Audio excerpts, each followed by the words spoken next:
तो जय हिंद मेरे प्यारे साथियों, एक बार फिर से स्वागत है आप सभी का आज के इस एक और नए प्रैक्टिस सेट में।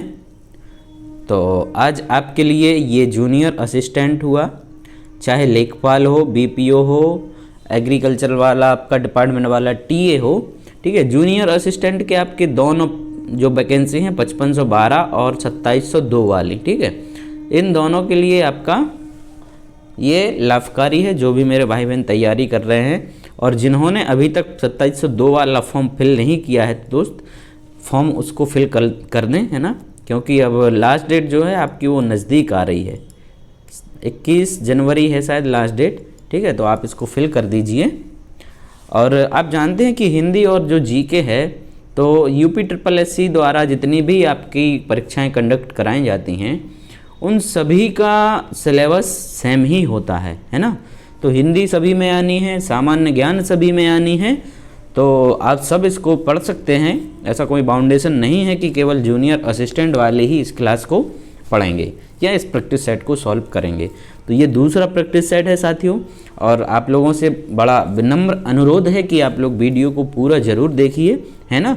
और यदि चैनल पर पहली बार आए हैं और चैनल को अभी तक सब्सक्राइब नहीं किया है तो उसको सब्सक्राइब भी ज़रूर कर लीजिए, है ना। इस वीडियो को अधिक से अधिक शेयर कीजिए, लाइक कीजिए। चलिए शुरू करते हैं और लेते हैं हम अपना आज का पहला क्वेश्चन, ठीक है। तो पहला क्वेश्चन हमारा है यहाँ पर ये हिंदी का पैसेज है, ठीक है। तो पैसेज है, चलिए पैसेज को पढ़ते हैं, है ना। थोड़ा सा टाइम लगेगा।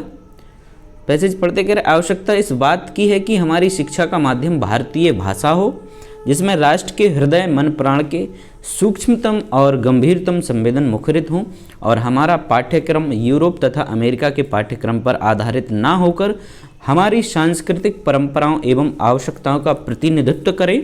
भारतीय भाषाओं, भारतीय इतिहास, भारतीय दर्शन, भारतीय धर्म और भारतीय समाज शास्त्र को हम सर्वोपरि स्थान दें। उन्हें अपने शिक्षा क्रम में गौण स्थान देकर या शिक्षित जन को उनसे वंचित रखकर हमने राष्ट्रीय संस्कृति में एक महान रिक्ति को जन्म दिया है जो नई पीढ़ी को भीतर से खोखला कर रहा है। हम राष्ट्रीय परंपरा से नहीं, सामायिक जीवन प्रवाह से भी दूर जा पड़े हैं। विदेशी पश्चिमी चश्मों के भीतर से देखने पर अपने घर के प्राणी भी बेपहचाने और अजीब से लगने लगे हैं। शिक्षित जन और सामान्य जनता के बीच खाई बढ़ती गई है और विश्व संस्कृति के दावेदार होने का दंभ करते हुए भी हम घर में बामन ही बने रह गए हैं। इस स्थिति को हास्यास्पद ही कहा जा सकता है। कह रहे हैं कि उपर्युक्त गद्यांश का सर्वाधिक उपयुक्त शीर्षक कौन सा होगा? बताइए क्या होना चाहिए इसका सबसे उपयुक्त शीर्षक आपके अनुसार क्या होना चाहिए?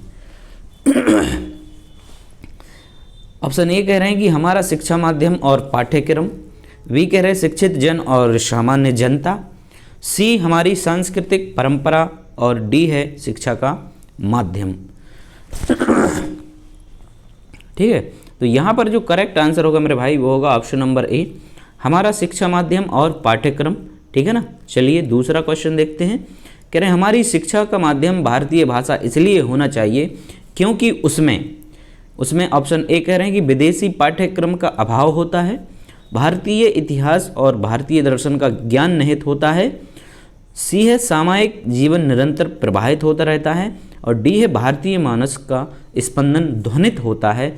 डी वाला जो है मेरे दोस्त वो यहाँ पर हमारा करेक्ट आंसर हो गया। क्या होगा? भारतीय मानस का स्पंदन इसमें ध्वनित होता है। राइट आंसर हो जाएगा यहाँ पर ऑप्शन नंबर डी। तीसरा क्वेश्चन, हमारी शिक्षा में ऐसे पाठ्यक्रम की आवश्यकता है जिसमें कैसे पाठ्यक्रम की आवश्यकता है? तो हमारी शिक्षा में ऐसे पाठ्यक्रम की आवश्यकता है हमें जिसमें भारतीय सांस्कृतिक परंपरा का प्रतिनिधित्व हो। राइट आंसर होगा मेरे भैया ऑप्शन नंबर बी। चलिए सर चौथा क्वेश्चन इसका देखते हैं। कह रहे हैं हमारी शिक्षा का माध्यम क्या है? हमारी शिक्षा का माध्यम क्या है? तो बताइए आप लोग क्या है? हमारी शिक्षा का जो माध्यम है दोस्त वो भारतीय भाषा है। राइट आंसर हो जाएगा ऑप्शन नंबर ए। ठीक है, चलिए पांचवा प्रश्न, ये भी आपका गद्यांश से ही संबंधित है। विदेशी पश्चिमी चश्मों के भीतर से देखने पर अपने घर के प्राणी हमें कैसे दिखते हैं? तो हमने पढ़ा है उपर्युक्त गद्यांश में, वे पहचाने और अजीब से वे कैसे दिखते हैं? पहचाने और अजीब से दिखते हैं ना, तो ए और बी दोनों, ऑप्शन नंबर सी हमारा यहाँ पर बिल्कुल करेक्ट हो गया। चलिए भैया नेक्स्ट क्वेश्चन देखते हैं। छठा प्रश्न है हमारा, कह रहे सौदामनी का पर्यायवाची है। सौदामनी का पर्यायवाची आपको बताना है, यहाँ पर बताइए। गंगोत्री, बी व्यापारी, सी धारा और डी हमारा विद्युत। ठीक है, तो सौदामनी जो होता है आपका विद्युत का पर्यायवाची होता है। राइट आंसर हो जाएगा ऑप्शन नंबर डी, सौदामनी विद्युत या बिजली। क्या होगा हमारा विकल्प डी, बिल्कुल यहाँ पर करेक्ट हो जाता है। सातवां क्वेश्चन देखिए, कह शुभ्रन शब्द है। शुभ्रन शब्द कैसा है? तद्भव है, तत्सम है, विदेशी है या देशज है? बताइए शुभ्रन। शुभ्रन शब्द क्या है? तो शुभ्रन जो है आपका ये तत्सम शब्द है और इसका तद्भव शब्द है। इसका तत्सम होता है आपका स्वर्ण। क्या होता है? स्वर्ण होता है तत्सम। राइट आंसर हो गया हमारा ऑप्शन नंबर ए। आठवां प्रश्न देख लीजिए, इनमें से कौन सा शब्द तद्भव है? तद्भव शब्द आपको बताना है कि कौन सा है। ठीक है, तो इनमें से आपको तद्भव शब्द बताना है। ऑप्शन ए है हमारा औरस, बी दिया गया है पावस, सी दिगंत और डी पास। ठीक है, तो तद्भव इसमें से हमारा कौन सा होगा मेरे भाई? राइट आंसर होगा यहाँ पर ऑप्शन नंबर बी। ठीक है ना, करेक्ट आंसर हुआ क्या? Option number B. इसका तत्सम होता है आपका प्रावृष होता है। क्या होता है? पावस का होता है प्रावृष। नेक्स्ट क्वेश्चन, एक तत्सम शब्द है, इसमें से तत्सम शब्द आपको बताना है। कह रहे अनहित, विनती, डाकनी और अटारी में से आपका तत्सम कौन सा होगा? तो डाकनी यहाँ पर आपका तत्सम हो जाएगा। राइट आंसर हो गया ऑप्शन नंबर सी। 10वां प्रश्न देखिए, आंख लगना मुहावरे का सही अर्थ है। आंख लगना मुहावरे का सही अर्थ क्या है? किसी के प्रति आकर्षित होना, इशारा करना, धोखा खाना या नींद आ जाना। तो आंख लगना का अर्थ क्या होता है? नींद आ जाना। राइट आंसर होगा ऑप्शन नंबर डी। ठीक है ना, राइट आंसर क्या हो गया? ऑप्शन नंबर डी यहाँ पर बिल्कुल करेक्ट हो जाएगा। गागर में सागर भरना मुहावरे का अर्थ लिखिए। गागर में सागर भरना मतलब क्या हो गया? थोड़े में बहुत कहना, थोड़े में बहुत कुछ कह देना। राइट आंसर हो गया ऑप्शन नंबर सी। 12वां प्रश्न देखते हैं, जहाँ ना पहुँचे रवि वहाँ पहुँचे कभी। ठीक है, मतलब कह रहे हैं कि जहाँ पर सूरज, रवि किसको कहा जाता है? सूर्य को। कह रहे जहाँ सूरज नहीं पहुँच पाता है वहाँ कभी पहुँच जाता है। क्या अर्थ हुआ इसका? कह रहे कभी बहुत तर्कशील होते हैं, जी नहीं। कभी बहुत भावप्रवण होते हैं, ये भी नहीं है। कभी बहुत विचारशील होते हैं, ये भी नहीं है।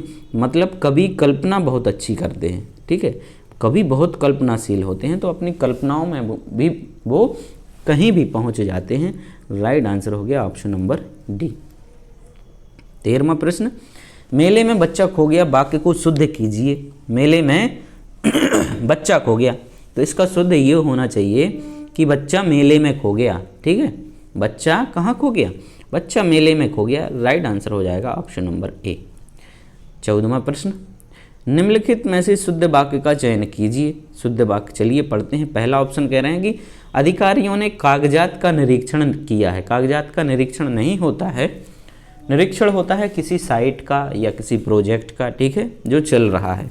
अधिकारियों ने कागजात का परीक्षण किया है। ठीक है, ये परीक्षण का विषय भी नहीं है ना, तो ये परीक्षण भी नहीं किया जाएगा, है ना, टेस्टिंग तो की नहीं जाएगी। अधिकारियों ने कागज की जांच की है। ठीक है, तो सी यहाँ पर बिल्कुल करेक्ट होगा कि अधिकारियों ने कागज की क्या की है? जांच कर सकते हैं कागजों की, है ना। तो राइट आंसर क्या होगा? ऑप्शन नंबर सी हो गया। 15वां प्रश्न, शुद्ध वाक्य की पहचान कीजिए। शुद्ध आपका इनमें से कौन सा वाक्य शुद्ध है? ऑप्शन नंबर ए कह रहे हैं कि हेम नरेश की पुस्तक दी। कहीं से आपको फिट नहीं बैठ रहा है ना, कहीं कहीं से भी नहीं लग रहा कि ये शुद्ध होगा। दूसरा है हेम ने नरेश को पुस्तक दी, ये सही है, हेम ने नरेश को पुस्तक दी। तो बी जो दिया है ऑप्शन ये हमारा बिल्कुल करेक्ट हो जाएगा भैया। अगला देखते हैं सर, 16वां क्वेश्चन कह रहा है कि उद्धार का संधि विच्छेद निम्न में से कौन सा होगा? बताइए, कमेंट करिए जरूर। उद्धार का संधि विच्छेद कौन सा होगा? यहाँ पर उद्धार का संधि विच्छेद आपको बताना है। ठीक है, तो उद्धार का कह रहे उत प्लस धार होगा, उत प्लस धर होगा उद प्लस हार या उद प्लस धार होगा। ठीक है, तो उद्धार का संधि विच्छेद होता है उद प्लस हार। राइट आंसर होगा हमारा ऑप्शन नंबर सी। ठीक है ना, क्या होगा, सी जो है वो बिल्कुल करेक्ट आंसर हो जाएगा। 17वां प्रश्न है, कह रहे दिग्भ्रम उदाहरण है, किस चीज का उदाहरण है, विसर्ग संधि का है, अयादि सुर संधि का है। ठीक है, तो दिक याद है ना, दिक प्लस भ्रम, दिग्भ्रम, तो ये आपका आ जाएगा व्यंजन संधि में। किस में होगा, राइट आंसर हो गया यहाँ पर साथियों ऑप्शन नंबर सी। 18वां प्रश्न, संधि विच्छेद कीजिए पुष्पांजलि का संधि विच्छेद, बताइए पुष्पांजलि का संधि, तो पुष्प प्लस अंजलि, ऑप्शन नंबर ए बिल्कुल करेक्ट हो गया। ठीक है ना, चलिए 19वां देखेंगे, कौन सा शब्द कर्मधारय समास नहीं है, बताइए कर्मधारय कौन सा नहीं है, नीलगाय, प्रिय सखा, कृताकृत और विद्याभास, है ना। तो आपका नीलगाय भी हो जाएगा नीलगाय क्या हो जाएगा, नीलगाय आपका कर्मधारय होगा, प्रिय सखा भी होगा, कृताकृत भी होगा, विद्याभ्यास यानी विद्या का अभ्यास, विद्या का अभ्यास आपका ये हो जाएगा कौन सा, का। ठीक है, तो तत्पुरुष समास होगा इसमें। राइट आंसर हो गया ऑप्शन नंबर डी। 20वां कह रहे त्रिलोचन में इनमें से कौन सा समास है, त्रिलोचन में। ठीक है, त्रिलोचन विग्रह करेंगे, 3 लोचन। ठीक है, त्रिलोचन यानी क्या है, 3 लोचन से संबंध, 3 नेत्र है ना, 3 लोचन हैं जिसके किसके हैं, तो 3 लोचन आपके, या लोचन किसको कहा जाता है, नेत्र को कहा जाता है, तो ये है भगवान शिव के, इसलिए ये होगा आपका बहुब्रीहि समास। राइट आंसर होगा ऑप्शन नंबर ए। 21वां क्वेश्चन, रावण सिर सरोज वनचारी और चले रघुवीर शिली मुखधारी में, कह रहे हैं कि शिली मुख में कौन सा अलंकार है, शिली मुखधारी। ठीक है, रावण सिर सरोज वनचारी चली रघुवीर शिली मुखधारी, तो शिली मुखधारी में आपका होगा शिली मुख में। राइट आंसर हो गया आपका ऑप्शन नंबर ए, श्लेष अलंकार। 22वां प्रश्न देख लीजिए मेरे भाई, कह रहे खिली हुई हवा आई फिरकी सी आई और चली गई, खिली हुई हवा आई फिरकी सी आई, सा सी से। ठीक है, सा सी से वाचक चिन्हों का जहाँ पर आप प्रयोग देखेंगे, है ना, वहाँ पर आपका हो जाएगा उपमा अलंकार। तो राइट आंसर होगा मेरे भैया ऑप्शन नंबर बी हो जाएगा। सर अगला क्वेश्चन देखिए, 23वां क्वेश्चन कह रहे हैं कि निम्नलिखित वाक्यों में से किसमें बहुवचन का प्रयोग हुआ है, लड़का कहता है, लड़के ने कहा, लड़के लड़के से कहते हैं, लड़के लड़के से कहते हैं। ठीक है, कहते हैं, तो यहाँ पर आपका ऑप्शन नंबर सी क्या हो गया, बिल्कुल करेक्ट हो गया। ठीक है, लड़के ने लड़के से कहा एक वचन होगा, यहाँ पर भी कहा, लड़के ने कहा, लड़का कहता है, तो ये सारे एक वचन हैं। लड़के लड़के से कहते हैं, हमारा सी यहाँ पर बिल्कुल करेक्ट हो जाएगा सर। 24वां प्रश्न देखिए, कह रहे हैं कि वचन बदलिए, वचन बदलिए आप, आँख का बहुवचन बनाना है आपको, तो हो जाएगा सिंपल सा है भाई, आँखें होता है। राइट आंसर होगा यहाँ पर ऑप्शन नंबर ए। ठीक है, 25वां देखते हैं, विकल्पों में से स्त्रीलिंग शब्द का चयन करना है आपको। ऑप्शन ए कह रहे हैं कि राजन, बी अग्रजा, सी छात्र और डी सागर। ठीक है, तो भैया राजन, छात्र, सागर ये सारे कैसे हैं, ये पुल्लिंग हैं, अग्रजा जो है यहाँ पर वो स्त्रीलिंग शब्द है, बी यहाँ पर बिल्कुल करेक्ट हो जाएगा। 26वां क्वेश्चन, दिए गए पर्यायों में से स्त्रीलिंग शब्द कौन सा है, स्त्रीलिंग बताइए आप लोग इसमें। प्रकृति, प्रकृति पहले ही हमारा यहाँ पर आ गया स्त्रीलिंग शब्द, है ना, तो राइट आंसर क्या हो गया, ऑप्शन नंबर ए यहाँ पर बिल्कुल करेक्ट हो जाएगा। 27वां प्रश्न कह रहे हैं चतुर का समानार्थी शब्द बताइए। चतुर्लिंगन क्या था उसका नाम, है ना, चतुर का समानार्थी शब्द क्या होगा, चतुर्थ होगा, मंद होगा, चरम होगा या चालाक होगा। तो चतुर चालाक बन रहे हो ना बहुत, है ना, कहते नहीं कि बहुत चालाक बन रहे हो या चतुर बन रहे हो। राइट आंसर हो गया ऑप्शन नंबर डी 28। नृप नीचे दिए गए विकल्पों में से किस शब्द का समानार्थी शब्द है, नृप त्रिलोचन और रुद्र का कह रहे हैं, भूदेव और महादेव का, भूप और महीप और नलिन और राजीव का। ठीक है, तो नृप के समानार्थी हैं आपके भूप और महीप। राइट आंसर होगा मेरे दोस्त ऑप्शन नंबर सी। 29वां देखिए, कह रहे वह कवि जो तत्काल कविता करे उसके लिए एक शब्द क्या होता है। ठीक है ना, जो मतलब व्यक्ति जो कवि बैठे बैठे तुरंत कविता बना दे उसको क्या कहेंगे, सुकवि, रस सिद्ध कवि, महाकवि, उसको कहा जाता है आशु कवि। ठीक है ना, वो आपका एक आशु भाषण प्रतियोगिता होती ना, आशु भाषण प्रतियोगिता, आपको इसमें एट अ टाइम पे टॉपिक दिया जाता है और फिर उस विषय पर आपको बोलना पड़ता है, यानी कि आपको तैयारी करने का मौका इसमें नहीं मिलता है, डायरेक्ट ही आपको टॉपिक दिया जाएगा और उस पर आपको बोलना है, तो उसको बोलते हैं अपन लोग आशु भाषण या तत्काल जो आपको विषय दिया गया है। ठीक है, कह रहे कि पैसे से मनुष्य की जीवन जीने की इच्छा बलवती होती है, रेखांकित वाक्यांश के लिए एक शब्द क्या होगा। जीवन जीने की इच्छा बलवती होती है, काय से होती है, पैसे से होती है, तो जीवन जीने की इच्छा के लिए आपका एक शब्द होता है जिजीविषा। राइट आंसर हो जाएगा यहाँ पर ऑप्शन नंबर ए। क्या होगा, करेक्ट आंसर होगा ऑप्शन नंबर ए। ठीक है, तो हिंदी का पोर्शन अपना यहाँ पर समाप्त। अब एक और बेहतरीन सी आपका जो है सब्जेक्ट जिसको कहेंगे सामान्य जानकारी या जीके, तो बहुत ही शानदार क्वेश्चंस इसमें भी लिए गए हैं दोस्त, तो बने रहिए और वीडियो को अंत तक ज़रूर देखिए। काफ़ी मेहनत कर रहे हैं आप लोगों के लिए, पर आप लोग उसका हमें कुछ प्रतिफल नहीं दे रहे हैं, है ना, देख ही नहीं रहे हैं आप लोग वीडियो को। तो क्वेश्चन है कि प्रतिष्ठित टाइम्स पावर आइकॉन अवार्ड 2024 किसने जीता है। प्रतिष्ठित टाइम्स पावर आइकॉन अवार्ड 2024 किसने जीता है। चंद्रिमा गुप्ता, संजय झुनझुनवाला और अनिवार्य आदित्य या विजय जैन। तो ये टाइम्स ऑफ आइकॉन अवार्ड 2024 मिला हुआ है मेरे भाई, किसको मिला है, तो ये मिला है भाइयों विजय जैन को। डी यहाँ पर बिल्कुल करेक्ट आंसर हो गया। 47 निम्नलिखित युग्मों में से कौन सा सही रूप में सुमेलित है।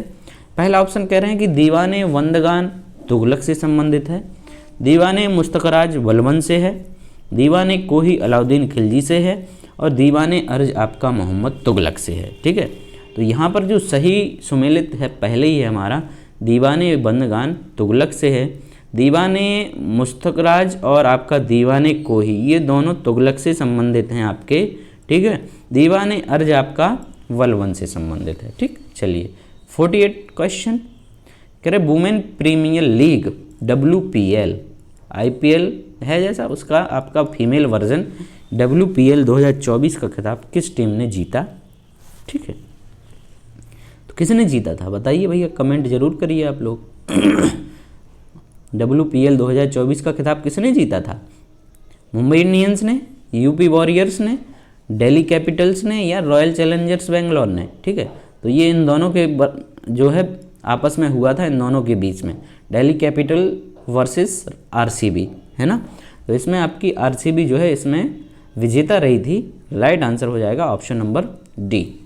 49 भारत का राष्ट्रीय गीत वंदे मातरम सर्वप्रथम कब गाया गया था बताइए भैया। वंदे मातरम सुजलाम सुफलाम मलयज शीतलाम सस्य श्यामलाम मातरम, है ना, ये कब गाया गया था। तो 1886 में, 1896 में, 1906 में और 1907 में, बताइए कब गाया गया था। तो इस गीत को सर्वप्रथम गाया गया था आपका 1896 का जो कलकत्ता का अधिवेशन हुआ था कांग्रेस का, उसमें इसको गाया गया था। तो राइट आंसर होगा ऑप्शन नंबर बी।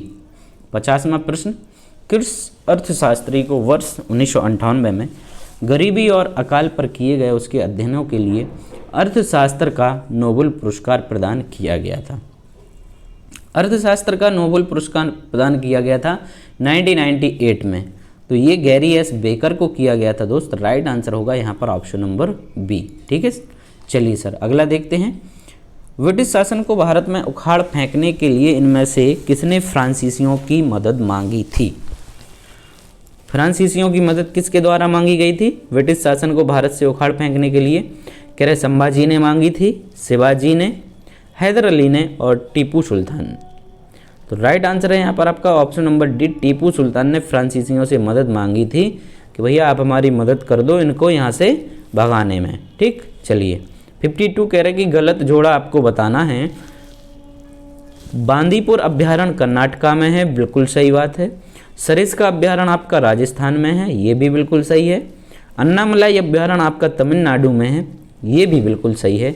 तो बचा हुआ है आपका पेरियार अभ्यारण्य, कह रहे हैं कि आंध्र प्रदेश में है, जो कि गलत है। ठीक है, कहाँ पर है ये? केरला में है। राइट आंसर हो जाएगा आपका ऑप्शन नंबर डी, केरल। ठीक है, चलिए भैया 53, भारत के नियंत्रक एवं महालेखा परीक्षक के संबंध में निम्नलिखित में से कौन सा विकल्प सही नहीं है? कौन सा विकल्प सही नहीं है? कह रहे हैं उनकी नियुक्ति राष्ट्रपति द्वारा की जाती है। बिल्कुल सही बात है, की जाती है राष्ट्रपति के द्वारा। उनका वेतन सर्वोच्च न्यायालय के न्यायमूर्ति के समान होता है। जी हाँ, होता है। सेवानिवृत्ति के पश्चात वह अन्य सरकारी सेवा के अयोग्य हो जाते हैं। बिल्कुल सही है। डी कह रहे हैं कि उनको राष्ट्रपति पदच्युत कर सकते हैं। जी नहीं, उनके लिए वही प्रक्रिया अपनाई जाती है जो आपका सर्वोच्च न्यायालय के आपका जज के लिए हटाने के लिए अपनाई जाएगी, है ना। सेम प्रोसेस आपकी किसके लिए होगी? नियंत्रक एवं महालेखा परीक्षक को हटाने के लिए वही प्रक्रिया अपनाई जाती है। तो राइट आंसर होगा आपका यहाँ पर ऑप्शन नंबर डी। चलिए पर्यावरण संरक्षण अधिनियम किस वर्ष लागू किया गया था? बताइए भैया, पर्यावरण संरक्षण अधिनियम किस वर्ष लागू किया गया था? बहुत इस क्वेश्चन को पूछा जाता है। तो इसको लागू किया गया था आपका 1986 में। कब किया गया था? 1986 में किया गया था। राइट आंसर होगा आपका यहाँ पर ऑप्शन नंबर ए। क्या होगा? ऑप्शन नंबर ए होगा। 55वां प्रश्न देखिए आप लोग, क्या है 55वां, पढ़ते हैं क्वेश्चन। कह रहे सड़क के उल्लंघन को रोकने के लिए स्टे इन योर लेन अभियान कहाँ शुरू किया गया है? स्टे इन योर लेन मतलब आपकी जो लेन है आप उसी में क्या रहिए, स्टे रहिए, है ना, रुके रहिए या चलते रहिए। तो ये अभियान शुरू किया गया आपका शारजाह में। राइट आंसर हो जाएगा ऑप्शन नंबर सी। 56, वह रक्त वाहिकाएं जो रक्त को हृदय से शरीर के विभिन्न भागों में ले जाती हैं उनके लिए क्या कहा जाता है? ठीक है, आपका ब्लड को आपके हार्ट से बॉडी के अन्य पार्ट्स में ले जाती हैं, उनको कहते हैं, कह रहे केशिकाएँ कहा जाता है उन्हें, धमनियाँ कहते हैं, पट या नसें कहते हैं। ठीक है, तो वो कहलाती हैं आपकी धमनियाँ, है ना। क्या कहलाती हैं? धमनियाँ, जो कि हार्ट से आपका ब्लड शरीर के विभिन्न अंगों में ले जाती हैं। राइट आंसर हो गया आपका ऑप्शन नंबर बी। चलिए सर 57 देखते हैं। भारतीय बीमा विनियामक और विकास प्राधिकरण IRDAI का मुख्यालय किस शहर में स्थित है? ऑप्शन ए कह रहे हैं कि हैदराबाद में है, बी नई दिल्ली, सी मुंबई और डी कोलकाता में है। तो आपका ये जो मुख्यालय स्थित है ये हैदराबाद में। करेक्ट आंसर हुआ ऑप्शन नंबर ए। चलिए 58, भारतीय प्रशासनिक सेवा और भारतीय पुलिस सेवा को किस अनुच्छेद के तहत संसद द्वारा बनाई गई सेवाओं के अंतर्गत माना जाता है? भारतीय प्रशासनिक सेवाएं, ठीक है, आपके जो IAS IPS वगैरह बनते हैं, कह रहे हैं कि आर्टिकल, कौन से आर्टिकल में इनका उल्लेख हुआ है? ठीक है, तो इनका उल्लेख मिलता है हमें अपने संविधान के अंतर्गत आर्टिकल 312 यानी 312 में इनका उल्लेख मिलता है। सही उत्तर होगा मेरे भैया ऑप्शन नंबर बी। 59 देख लीजिए, कह रहे हैं कि प्रसिद्ध नर्तकी टी वाला सरस्वती निम्नलिखित में से किस नृत्य शैली की प्रतिपादक थीं? ठीक है ना, मतलब इन्होंने कौन सी नृत्य शैली को ईजाद किया था? कथक को किया था, कथकली को किया था, भरतनाट्यम को किया था या कुचिपुड़ी को किया था? ठीक है, तो नर्तकी टी वाला सरस्वती ये प्रतिपादक थी आपकी भरतनाट्यम जो नृत्य शैली है उसकी थी। करेक्ट आंसर हो जाएगा यहाँ पर ऑप्शन नंबर सी। ठीक है ना। 60वां प्रश्न देखते हैं। निम्नलिखित में से किस नदी का उद्गम स्थान महाबलेश्वर में है ना। महाबलेश्वर में आपका इनमें से किसका उद्गम स्थल है? तो महाबलेश्वर में आप देखते हैं कि कृष्णा नदी का उद्गम स्थल है। राइट आंसर हुआ ऑप्शन नंबर बी। ठीक है भैया, चलिए आगे बढ़ते हैं। 61वां प्रश्न है, कह रहे कि 2024 तक भारत का पहला elevated 8 lane express control expressway कौन सा होगा? Elevated 8 lane access, elevated 8 lane access control expressway कौन सा होगा?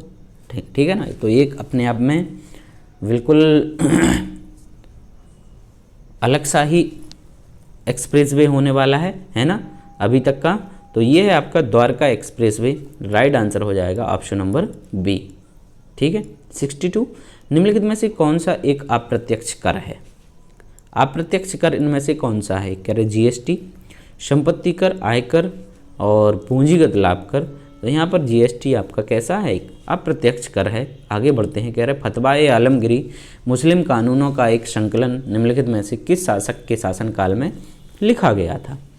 फतवा-ए-आलमगीरी तो ये लिखा गया था आपका किसके शासनकाल में? औरंगजेब के शासनकाल में लिखा गया था मेरे भैया। राइट आंसर हो जाएगा यहाँ पर ऑप्शन नंबर बी। अब है 64, निम्नलिखित में से कौन सा दर्रा नंदा देवी जैव मंडल आरक्षित क्षेत्र के अंदर स्थित है? नंदा देवी जैव मंडल आरक्षित क्षेत्र, नंदा देवी जैव मंडल आपका किस राज्य में स्थित है? तो ये आपका उत्तराखंड में स्थित है और इसके अंदर है आपका माना दर्रा। कौन सा है? माना दर्रा है। राइट आंसर होगा ऑप्शन नंबर ए।